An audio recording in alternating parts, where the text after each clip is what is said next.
Hello and welcome, Forex fans. It's Rob here from Explorminate here with version 1.0 of Old World on its first day of release, July 1st, 2021. And what I wanted to do is take some time to talk to you about some of the things that I think you should know going into this game. Perhaps you are returning from, maybe playing it in early access at a beginning level, or you've never played this game before and you think that you might need some help or maybe some pointers, or maybe just want to know some things that you should know. And so you're here, and I'm going to show you some of the things that I think are great. So first of all, I want to talk to you about something that you're going to want to know if you are somebody who YouTubes or Twitches. That's how they say it, right? You'll want to go here to the audio section and actually make sure that you skipped licensed music tracks, because if you don't, you could be demonetized on YouTube, or you could be copyright stricken for playing licensed tracks. And so you'll want to come here. They've got this great on button here that you can hit so that you make sure that you skip the licensed tracks and don't have an issue. So if you are a YouTuber or someone who's on Twitch, make sure you do that. All right. And then with that too, I also want to talk about the mods. The mods here on day one are fantastic. Some of them are really great mods. The RED mod being one of my favorites. Of course, it's something that you probably are familiar with or maybe know about with regards to other Forex games like Civilization. From what I understand, the unit scaling mod is actually updated more often if you like the unit scaling stuff from RAD. So you may want to check the unit scaling mod, because it appears that this hasn't been updated in quite some time. But there are so many mods, and there's going to be so many more, I'm sure, now that things are at 1.0. But you can add empires, you can add religions, some really great stuff. So check that out. The day one mod scene is amazing, and that it'll only get better is exciting, very exciting. So let's go ahead and get started and play some game, and I'll show you some of the things that I think are really important to your gameplay. And with that, I think you want to know that, first of all, there's a few things I want to do before I begin with this. And mostly that is to kind of lay out some caveats. So my first caveat is that, let's go in a second. Despite the fact that I have 144 hours of this game, I am by no means an expert. All right, so I don't know everything about this game mechanically. I wish I did, but there is so much to learn. However, I do feel like I have a firm grasp on some of the basics because I've played for that long, and because I've done a couple Let's Play series and I've learned through those series and through making mistakes some of the things that I should know, and as you as a player should know going into your first game. So the second caveat is that this is a non-exhaustive list. So I don't have everything to tell you. I won't be able to tell you everything that you should know, because quite frankly, that would take forever, and I don't have forever. I want to make this a quick video that you can kind of learn things from, and then basically explore this game on your own from this point. So let's go ahead and, not this time. It looked like it was actually a little bug there, a bug that got through. However, the part of it is that I'm playing on an old save, so some of the stuff might have actually gotten through because of the save game being an older game save. So this is part of my Let's Play. This is the last game save I have from a Let's Play series that I did, where I played about 14 or 15 episodes. So if you want to go and check that out, it may help you with some of the stuff, although I do make mistakes, and I try to learn from them as I go. But I'm going to try to teach you what I know of this game here, or at least some of the basics, so that you can explore the game on your own and figure out how to play it, and what makes this game a freaking amazing game. So let's talk about the help menu first. All right, so the help screen is unbelievably exhaustive.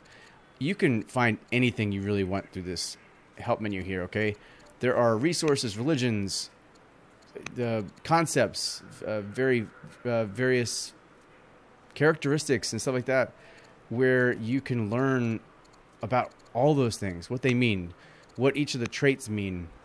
If you're a deal maker, what does that mean?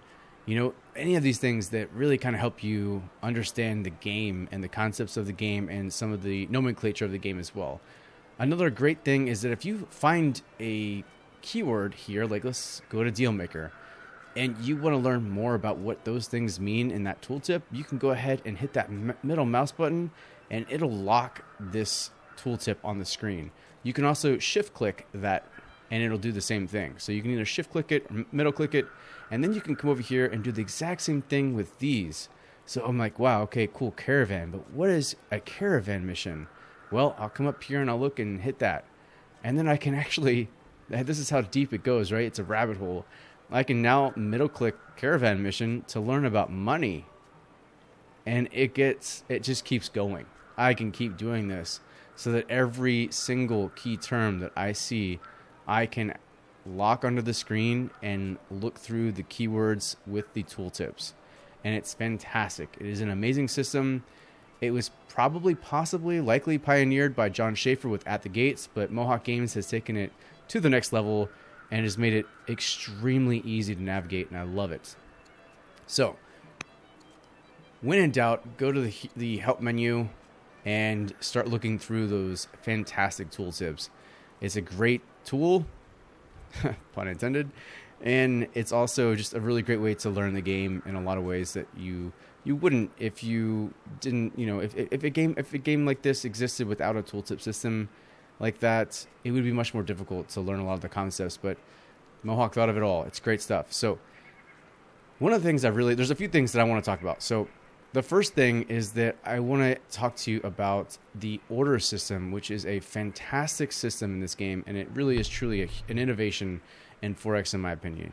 So now movement is considered basically a resource, and that resource is called orders. And when you have orders, you can move your military units, your civilian units with those orders, but almost everything you do requires orders. So that means that with this war elephant, right? Let's say I was at war with Carthage, which I was in my Let's Play series. So if you want to go ahead and check that Let's Play series out, again, I made some mistakes on it. I've learned a lot from it, but it was, of course, some sort of, it could give you a basic understanding of some of the gameplay mechanics. But at one point I was at war with Carthage here in this game. And if I wanted to get my elephant all the way over here, as you can see, I can't get it quite all the way over here, right? So I can use quite a few orders to get it quite far, which I really like the mobility in this game, but I can't get it all the way. So I'll use my 3 or 4 orders to get it over here. And then what I can do at this point is now double the amount of orders that each movement requires to force march. So force march not only requires training rate, but it also requires additional orders. So I can move my elephant all the way over here to the front line with the 100 training rate that I used, and then now the additional orders that I had to use. So keep in mind that orders are great because this system allows you to basically move a bunch of units, a moderate amount of area, a moderate amount of distance, or, 1 or 2 units, an extensive distance.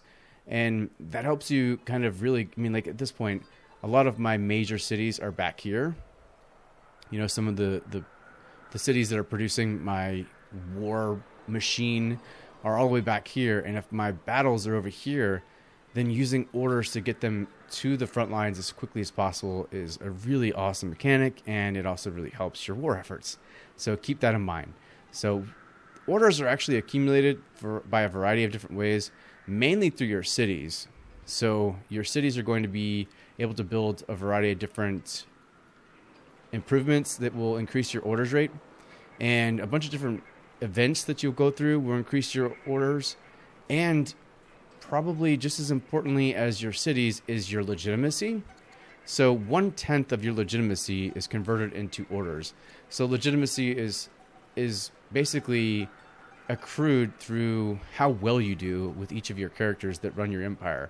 So, if you do great things with your ambitions, if you do a lot of things with victory points, your legitimacy increases. And with legitimacy increasing, so does your orders rate. So right now I'm getting 51 orders per turn. And that's a result of all these different cities producing orders and my legitimacy being pretty high. And then, of course, there is 9 being taken away each turn from improvement construction. So again, we have orders being used for this improvement, and then orders being used over here for this improvement. So you just have to keep in mind the balance that you need to kind of, create with your need for maybe getting units to a war front and also, continuing to develop your cities. It's very important. Another thing I think you should really consider is the families, because families, if you don't pay attention to them, can actually lead to full-out rebellion. And again, in this Let's Play, if you go back and watch it, you'll see me have problems with that. I end up having one of my families rebel. And any of the cities that the family owns will become rebel cities. And you'll have to win them back. And you'll also have to fight off, rebellion soldiers and stuff, rebel soldiers. So it's very important to keep your families happy. And something you'll need to do is, as you go through and you learn about the various families, you can either have what are like canonical families for each of the factions, or you can, there's an option in the options system menu where you can have them all random. But as you mouse over, say, the Myriad family here, you can see what it is about this family that is important, what they do, what they bring to this game, what they bring to my nation. And in this case, they bring 4 culture. Of course, I can mouse over that.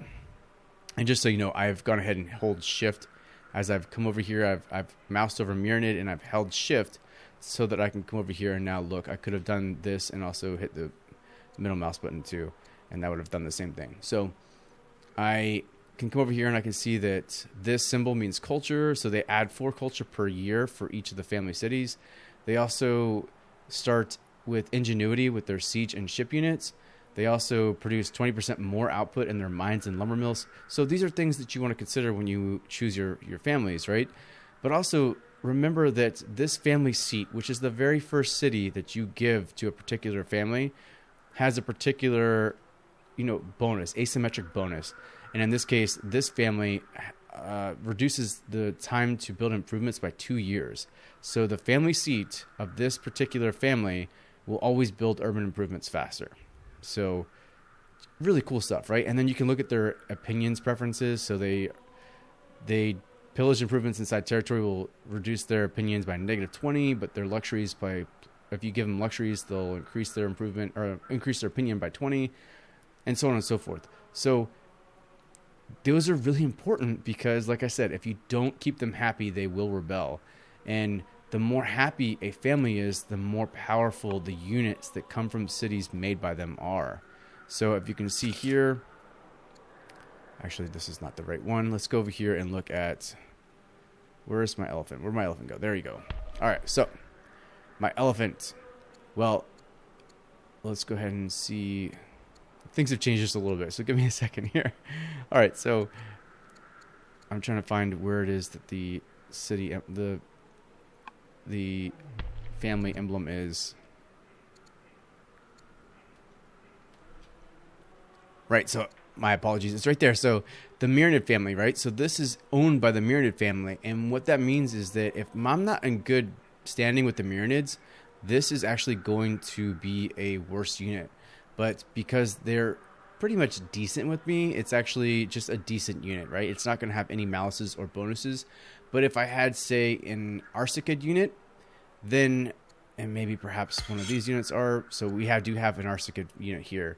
So because they're pleased, they will have a higher attack value, which is something that you really want to make sure you do, right? So if you are at war with somebody and you want to start, sending out units, you're going to want to take them from the families that are most happy with you. And in order to keep these guys happy, there's a variety of different ways. You can actually use your your chancellor to either pacify cities that are owned by these particular families. So like we go here, we can click on the Arcicids. You're going to be able to zoom out and see what is owned by the Arcicids. So Para is owned by the Arcicids here. So we can take them and then pacify Para here to reduce the discontent level. So the discontent level is generated each turn. So you see, like it says, I'm going to probably generate, a certain amount of discontent each turn. We can come in here and look at that. Each turn, it's going to be -2, right? So you can do some things to stymie that, to kind of head that off a bit. But most cities produce discontent at some level. And it's very hard not to. It's very hard to get to a point where they don't provide any discontent at all. So what you have to do is to kind of head that off with your pacify cities, or you can actually send your chancellors to provide family gifts so that you can keep them pleased. And that way you kind of manage these families. And if you don't, you're going to be in a lot of trouble. So like I said, it's not fun to be at war with maybe the Egyptians and have the Myriad family decide that they're going to rebel. So keep in mind and keep an eye on that. It's really important. Okay. There's a few things I want to also talk about. And first of all, maybe, I guess it's third, fourth, fifth of all. I don't know where we're at right now, but the next is events. I think that's a big thing that you just want to keep in mind. You know, the event system is extensive. There's over 3,000 events here at release. So just keep in mind as you provide answers to the various events, like as to what you're going to do, or, maybe the way you're going to handle a certain situation, that all of them have an effect on almost everything. And so you'll want to keep an eye on that. That's kind of easy, but just remember that, things you do could have long-lasting effects. So you definitely want to look at the things that it's going to maybe affect before you make a decision, right? So if you're choosing between your families, you might want to see which family maybe likes you more, and maybe if you have room to upset them, maybe it's better to upset the Achaemenids instead of the Myrmidons in my case, right? So be sure you keep an eye on those, right? The events are a big deal. I also want to talk about the random tech tree here, which is something that's different. All right. So at some point, when you get to the point where you can actually redraw these with the scholar leader, and we'll talk about archetypes here in a second, but this is something that very clearly allows some variability in the research tech tree, but also you can still have an idea of where you want to go, right? So if you're more of a traditional 4X player and you want to know exactly where you're going in this tech tree, well, you can always click on any of these and it'll actually make a tech as targeted. So when you do that, you'll know based on the choices you're making where that targeted tech is. And then if that's not necessarily the targeted tech, it'll tell you how you can get there through whichever choices you have, right? So if maybe the precursor to chain drive was available, this green light would be here to show me that that's kind of where I was trying to head. So it's a cool system. And of course, if you have a scholar leader, you can actually redraw these and be given the opportunity to see maybe another set of cards. And with that, let me talk about archetypes, okay? So archetypes are something that are also extremely cool. So as you may know, in Old World, characters are extremely important to this game. And throughout the game, you're given an opportunity to kind of train your heirs. The first person you start off with, depending on which faction you start with, has their own traits kind of to start off with set in stone, but you can change those through a variety of events and the way you handle particular things. But in this case, like if I came over here, I know you can't see it behind my face, but I'm actually Queen Baran the Mason, okay? So what that means is I can come down here and see that she's an orator. So with that, she has particular strengths and weaknesses. So she actually, as a leader, she has a plus 40 opinion from all religions. She can recruit tribal mercenaries with legitimacy and some really cool things, right? So each of the leaders and each of the people that are, in control, whether they be governors or the leader of your entire nation, have the ability to do things based on what their archetype is. So what that means for you is that you can do those cool things, but you also want to make sure that as you're raising your heir, that you're considering the type of person you want them to be, because it depends. Maybe in the next time, my next heir, I really want them to be someone who can do a redraw. So I want them to actually be a scholar. So I will train them in the ways that will make them eventually have the opportunity to become a scholar. So, in this case, maybe I wanted my leader to be an orator because I wanted to be able to recruit tribal mercenaries with legitimacy. Pretty awesome, right? So I can do that now that Baran the Mason is the leader here. Also of importance is that each archetype has like a conflicting archetype. So here, as you can see it, diplomat characters don't like orators very much. So if you have someone in your family, maybe even in your country's families, like if you have a Myriad the house here. So you can see that the Myriad house is governed or raised or basically led by this man here, Bahram of Yamu, and he is a scholar. All right, so scholars don't like zealots, and they like people that are also scholars. So maybe if you're like really, really intent on making somebody happy with you, you could train your heir to become a scholar so that you could keep that person's opinion of you high. So it's extremely important to consider all of that because archetypes play a huge role in this game. And, you know, in this case with Baran the Mason, I can come down here and actually buy one of these units with, some mercenaries with there we go, right here. We can actually use my 2 legitimacy to recruit this elite Javanier, and now it's mine. And that's all because she is the order type. So very cool stuff. You can also see that as an order, she as a governor can hurry projects with orders. Also something very cool. So as you raise your heirs and raise your family and train them in a variety of different ways, you might want to start training a couple of them to be orders so that they can be governors within your cities, and then, hurry units with orders. It's all very deep. There's a lot going on with all that system. So it's important to look into it and kind of see what it is that would suit your playstyle. In this case, having an order as a leader is great, especially since I have an alliance with the Gauls.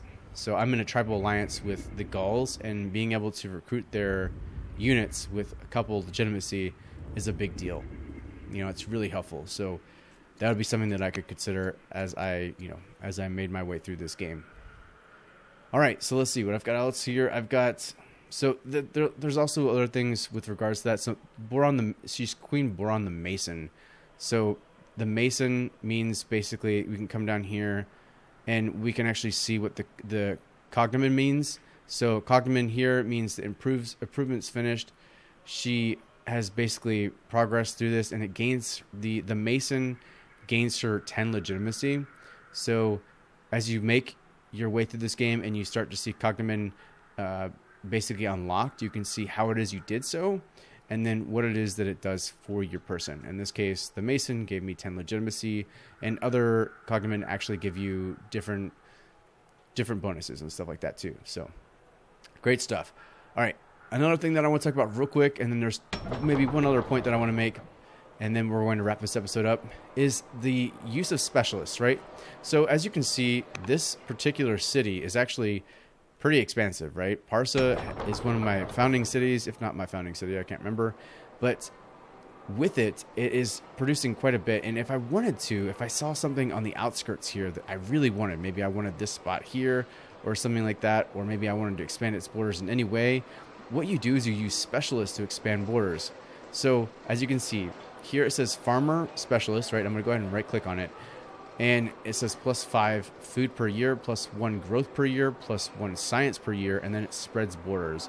So the way to spread borders is by using your citizens to make them specialists, and then that way you can spread borders into directions that you want to spread them, and maybe to pick up like a particular spot that you think is going to be really helpful. Maybe this was on the outskirts of my border, and I was like, oh man, I could put something here. Maybe I put the gems miner here, and then they spread my borders here at Para to be able to use the horses, which of course if you want to have horse units in this game, you'll need a horse resource. So that's a very important step. And also you have to remember too that in order for you to be able to utilize these particular things, like here, all right, so if I wanted, well, actually, that's not the case. If I wanted, let's see if I can see any of the luxury resources here for a second. There doesn't appear to be a luxury resource here. I thought there were. No, there's gems right there. That's right. So in order for me to be able to actually acquire that gem, I have to have a specialist here. So it says add luxury gems. And in order for me to have had that, I've had to apply the specialist here that'll mine those gems for me. So even just because the gems are within your borders does not mean you're going to actually acquire them and keep them. You have to have a specialist taking those particular to basically mine that thing, which makes sense, right? You have to have them there to mine. So just keep that in mind, because in my Let's Play, unfortunately, I didn't know that, because that's a rule change that occurred in the last couple months. And before, you could just have them within your borders, but now you have to actually have somebody mining them, which makes sense. All right. Another thing I want to talk about real quick is the undo button. So if you ever do something that you're just like, man, I shouldn't have done that, I really wish I hadn't, you can always hit the undo button. So you can undo the entire turn and redo it, the whole thing.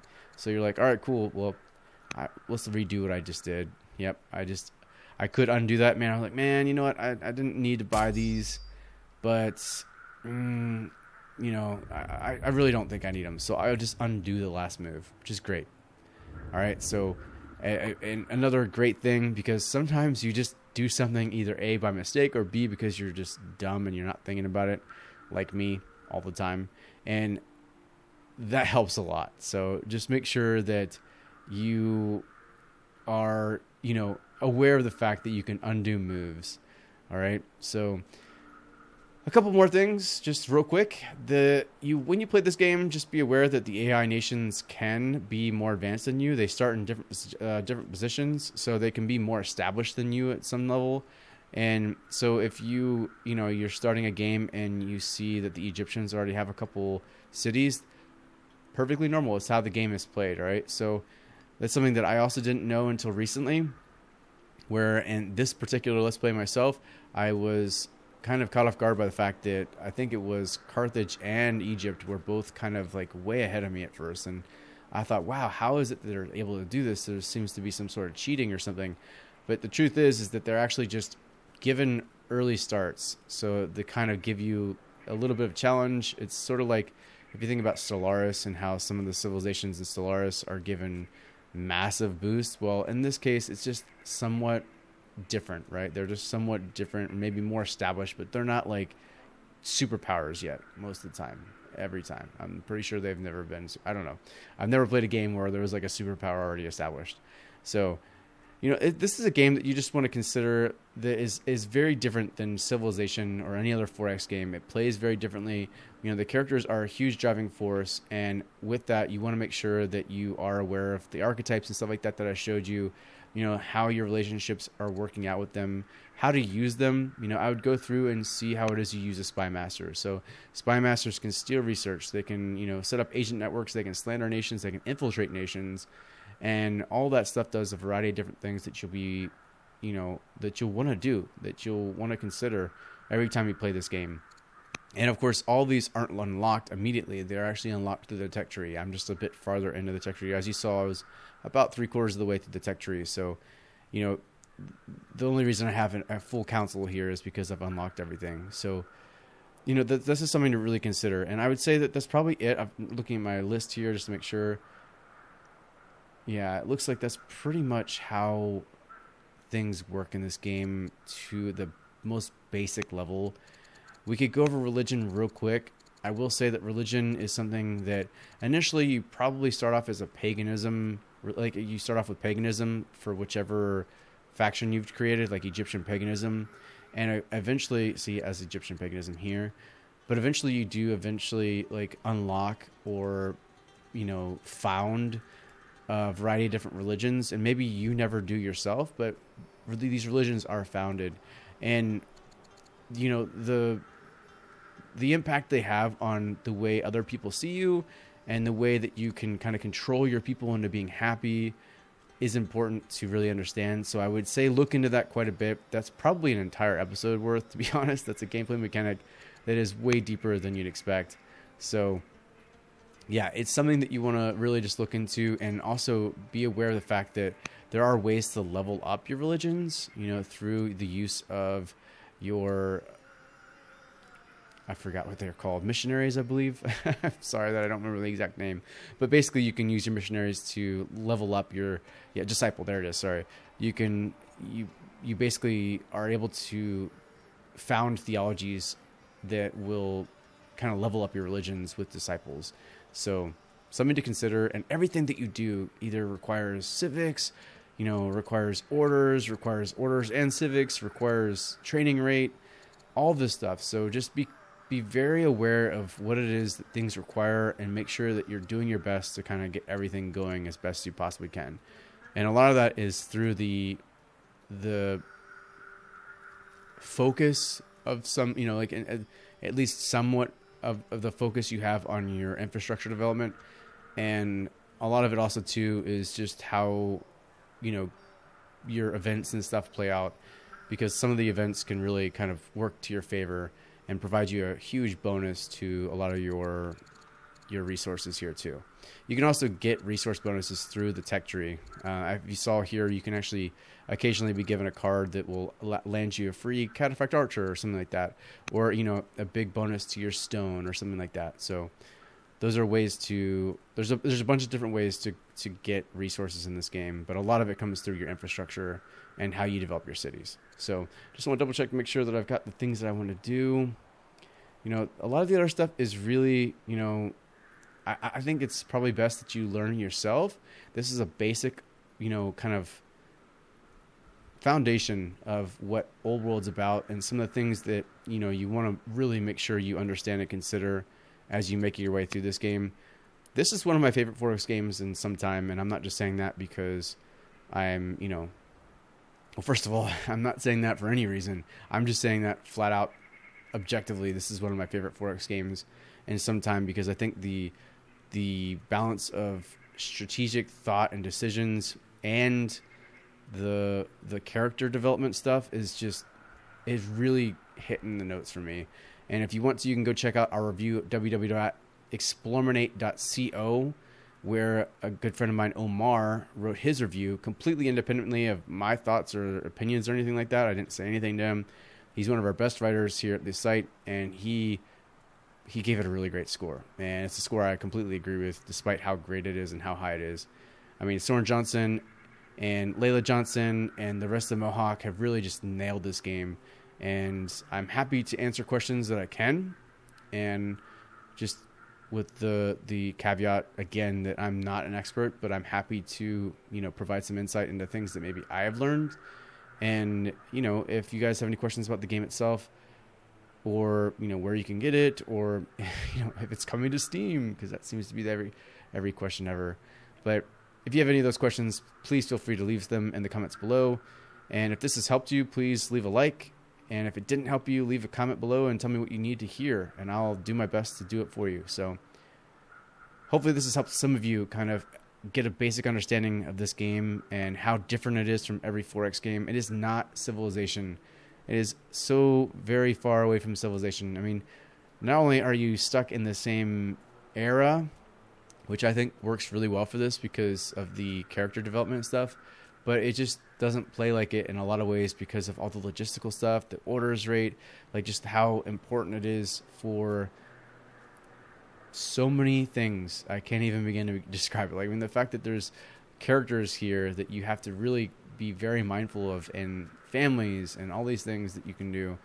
It's very different than Civ. And I know at the face value, it kind of looks like a Civilization 5 to some people or whatever, but I think you have to look past that and start looking at the gameplay mechanics, and really you'll understand how different this game is. So anyways, thanks for watching up to this point. If you guys have any questions, again, please leave them in the comments below. I hope this has been helpful to somebody. And again, if it hasn't, let me know what it is you need to see. I'm happy to do it.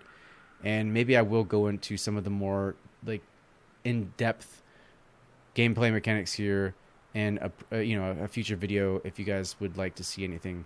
But in the meantime, I'm hoping you're enjoying this. If you would please consider using the creator code Explorminate if you do decide to buy this on the Epic Game Store.